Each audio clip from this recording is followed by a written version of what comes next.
Vanessa Angel ikut berduka atas meninggalnya Rahmawati Soekarnoputri, ibunda dari mantan kekasihnya, Didi Mahardika. Vanessa bahkan sempat bertunangan dengan cucu Bung Karno tersebut. Namun pada akhirnya hubungan Vanessa dan Didi kandas di tengah jalan.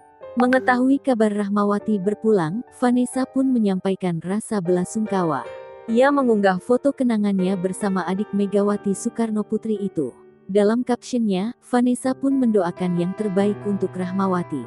Istri Bibi Ardiansyah tersebut juga menyebut bahwa Rahmawati pernah menjadi sosok ibu yang baik untuknya.